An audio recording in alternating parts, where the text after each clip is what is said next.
Welcome to this very special edition of The Author's Voice with KAJ, a show where we explore the stories behind the stories. Here we dive into the worlds created by authors, discover their inspirations, and ensure that you walk away enriched and inspired. And today we have with us author Rick Glaze, and as he says, he writes adventure books about people like me and in like you, and in places where you have been or want to go. So we'll talk about his book today, Eight Pieces of Eight, and much more. So let's dive into the story behind the story. Welcome to the show, Rick. Thank you, KJ. It's my pleasure to be here with you. You're welcome. Welcome once again to the KAJ Masterclass, this time on the author's voice with KAJ. So we'll talk about your book. But before that, let's understand a bit. Rick, are you an adventurer who has written a book, or is it an author who has written this book? So tell us a bit about your background so that people know how you started as an author. What made your, what was the inspiration behind you becoming an author? Well, that's a great question. Let me start at kind of a little bit of a beginning. I was writing a weekly column for a paper in near San Francisco, California, and I thought maybe I would be interested in writing fiction or fiction books. So I started taking classes at Stanford University in fiction writing. As I was going through the thing, I was busy kayaking down wild rivers, and soon I was going to be a sailor in the Caribbean. But I like to do exciting things, and I didn't like vacations where I sat on the beach and drank a little drink. I like to be out doing things. And so I decided in my first book that I might as well write a story set in one of these really exciting adventures that I was already doing. So I set my first book on a wild, raging river in Oregon. Well, it was in Oregon and in Idaho. And I started at the top of the river, and I told the story about flash floods, snake attacks, romance, all these things. And when I got to the bottom of the river, I thought I concluded the book, and it was there. It was done. So when later I started sailing, and I wrote a book about sailing, and I got involved in treasure hunting. I found in the Caribbean these coins, Spanish pieces of 8, which were silver dollars in the colonial period. They were produced by Spain. Well, what happened is Spain was producing these in Mexico and Central America. They'd ship them back to Spain, but every now and then a hurricane would come and break up these ships and dump the treasure in the ocean. So I decided we'd have a story where one of my characters found this gold and silver coins and then hid them in a place and let his kids try to find them. And that was the first story, Spanish Pieces of 8. That was a great success. It was a great fun book, writing it. And then I thought, well, this is so much fun with these pieces of 8 and the gold and silver coins and the treasure hunt. I think I'm going to write another treasure hunt. Well, this time I brought those coins back to this massive limestone cave system here in Tennessee, near Nashville, Tennessee, and I hid the treasure there. And then I set a young girl who's just a recent college graduate, about 23 years old. I said her goal is to find these, and she had a lot of trouble doing it. Had a cousin that wanted to kill her, and she had these deep, dark caves to maneuver.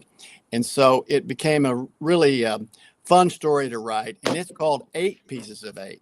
But again, it has to do with getting down in the caves and crawling around in them and seeing how dark and deep and really kind of scary they are on my own volition to set the scene for the books I'm writing.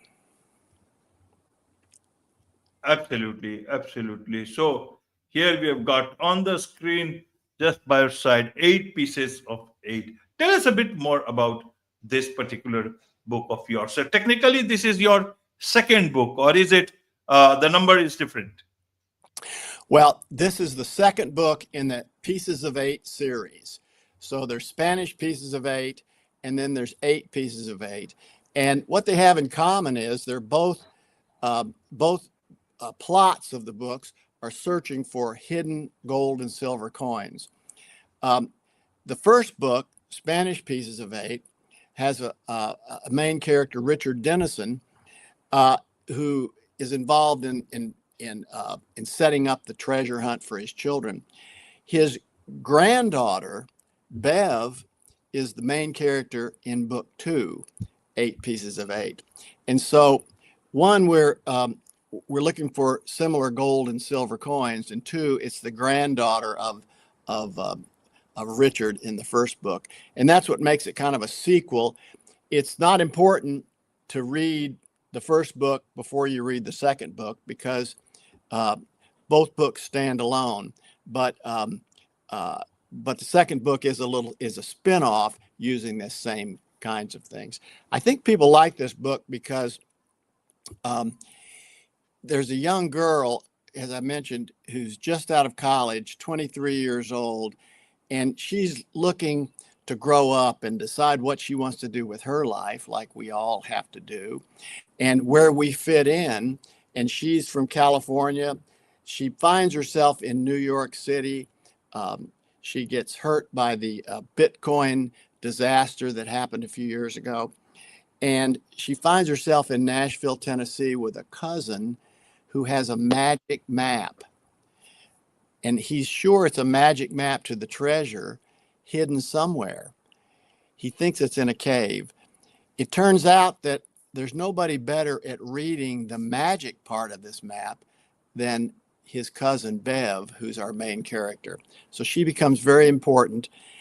Also, Bev, through this, learns about her own abilities in clairvoyance and psychic things, as well as her abilities to manage some pretty rough characters. So people like it because it's a young girl and everybody's been 23 and moved up at some point and had to deal with those kinds of things. Of course, these aren't regular things. Most people don't deal with cousins that want to kill them and deep, dark caves and Spanish gold and silver. But it's a metaphor for growing up, and I think that appealed to people.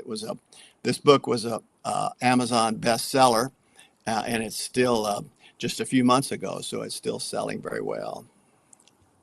Absolutely. So, who is this book for? Means, is it an adventure book or is it a fiction which everybody will like? Any particular idea you had in mind, or later decided this book is for that particular audience?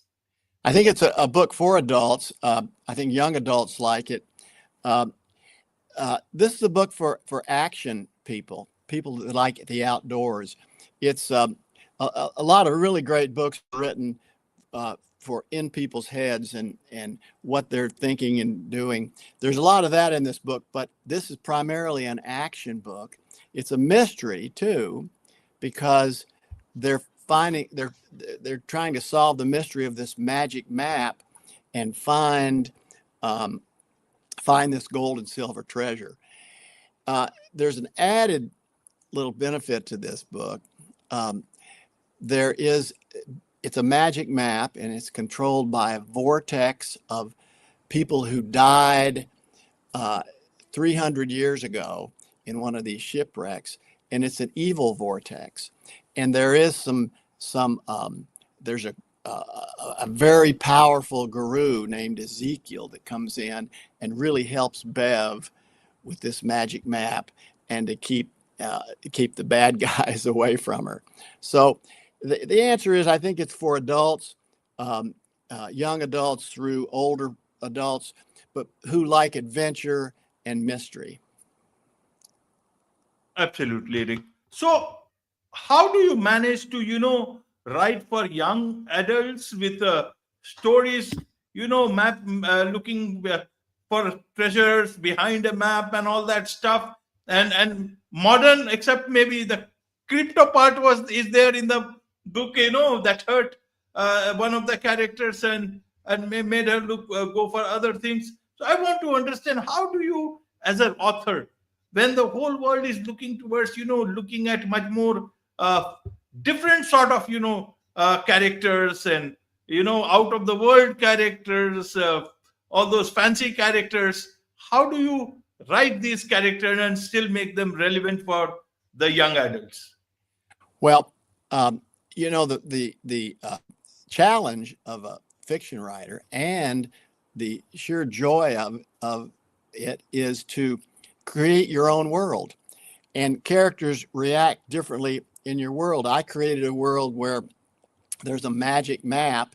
It's really a metaphor for direction in life that might just change on you, and you have to be able to change and see the changes. But I created this magic map.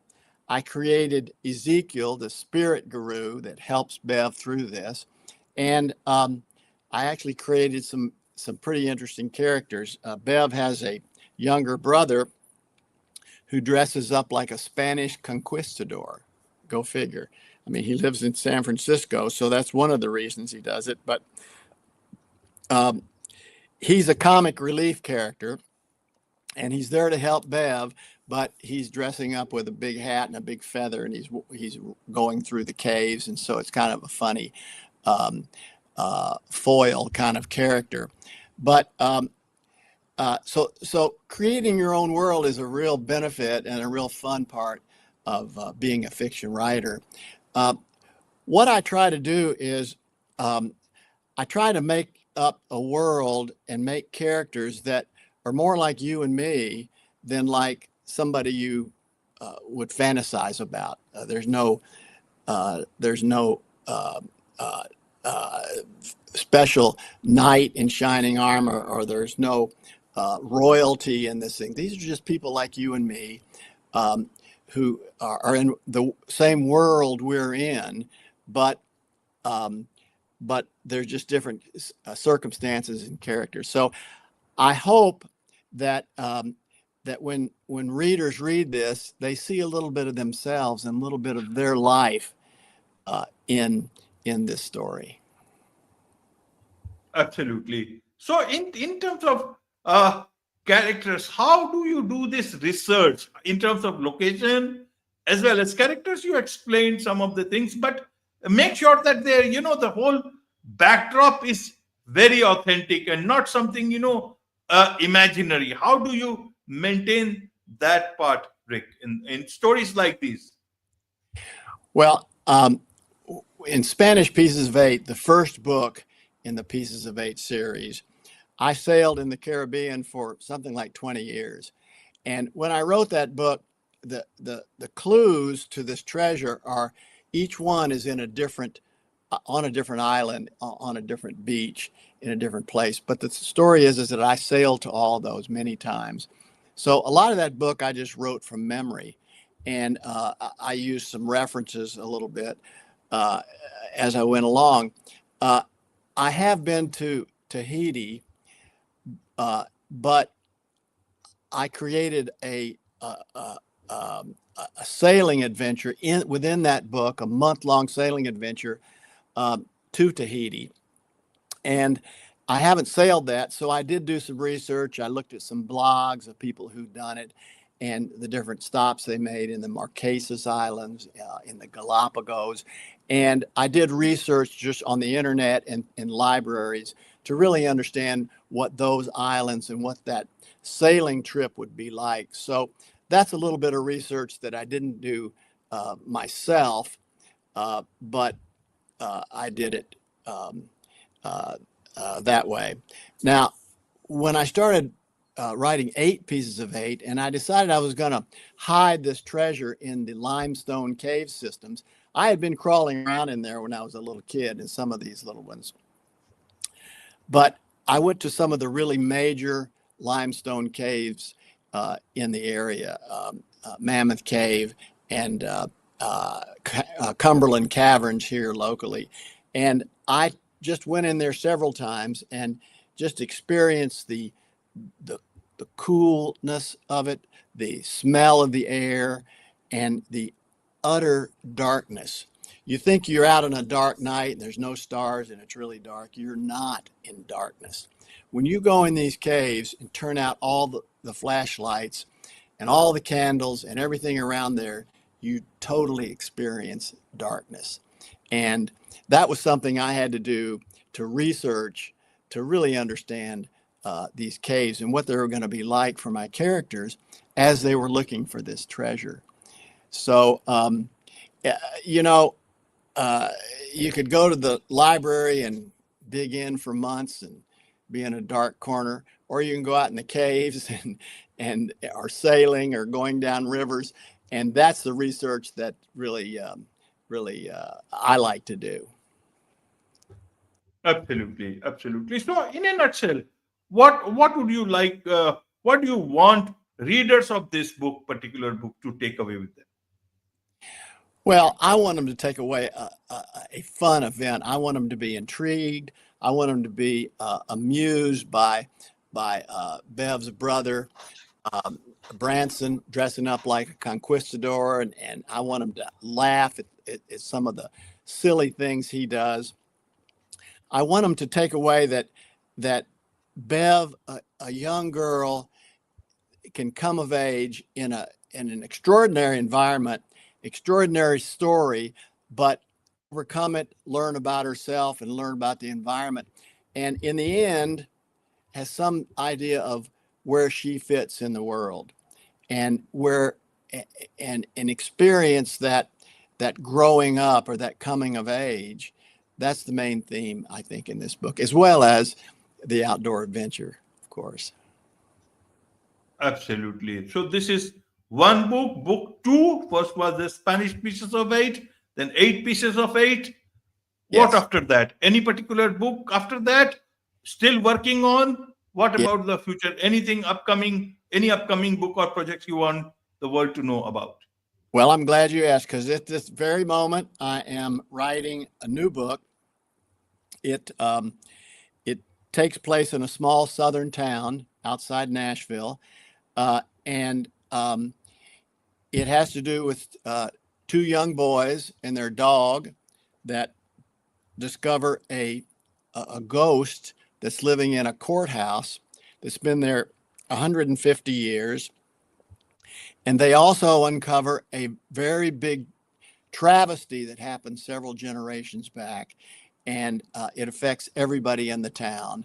And they are going to unfold this travesty and understand what happened and expose the event. The ghost, the dog, there's poison in it, and there's a talking parrot. It's going to be a fun story. A lot of the backstory happens in around 1840, and so you're going to find out a little bit about what life was like in the southern United States in 1840 and 50, as well as the story takes place in modern times, in our own times, where some of the characters have cell phones and smartphones, and just like us. So it's going to be a fun story. I'm in the middle of writing it, and it's really a joy to do it.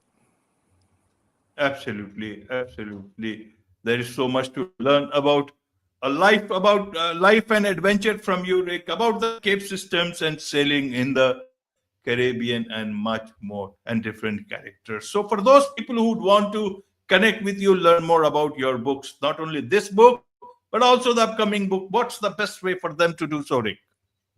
Well, I'd love to have people join me and take a look at my website. It's rickglaze.com, www.rickglaze.com.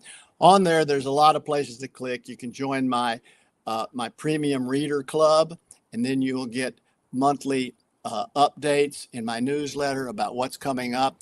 I also post pictures of the research I did in the sailing in the Caribbean, the research we did in the deep, dark caves here in Tennessee. And I talk about little stories about how those books came about and about the characters themselves. So it's a fun thing. Go to rickglaze.com, click a few clicks, join my mailing list, and see about all my books. I'd love to have you join us. Wonderful. With this, it's a wrap on this very special edition of The Author's Voice with KAJ. Thank you so much indeed for joining us. Thank you very much.